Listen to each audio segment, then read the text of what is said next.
Il est 7h22 sur Atlantique Radio, l'heure de votre signature atlantique du vendredi. Hier, on célébrait la journée mondiale des droits de l'enfant. L'enfant est désormais considéré comme une personne dotée d'une liberté, en tout cas en théorie. Alors question, comment prendre en considération la question des droits de l'enfant sur le plan psychique? Élément de réponse avec Jalil Benani. Bonjour. Bonjour à tous. L'enfant est un être fragile et créatif. Tout en le protégeant, il faut le laisser exprimer ses idées, ses choix et ses attentes.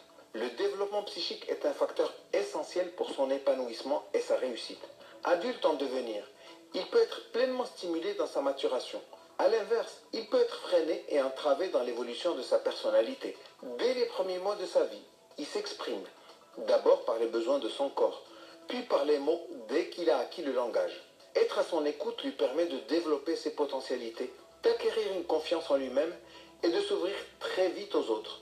On constate aujourd'hui que ceux qui ont été privés d'attention et d'affection, qui ont subi des brimades et des injustices de toutes sortes, sont en général des enfants inhibés, n'osant pas prendre la parole et formuler leurs souhaits.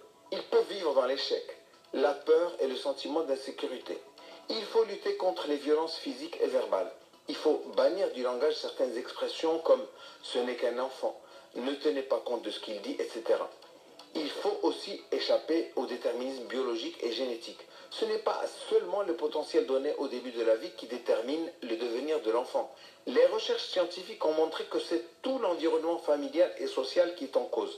Il est largement prouvé que les enfants évoluant dans un milieu favorable acquièrent mieux et plus précocement le langage et les apprentissages que ceux qui ont grandi dans des conditions défavorables. Du bon développement psychique de l'enfant dépend non seulement son avenir propre, mais celui de la société tout entière. Longtemps, ces questions ont été reléguées au second plan. Elles deviennent urgentes aujourd'hui. Jalil Benani, votre signature atlantique du vendredi.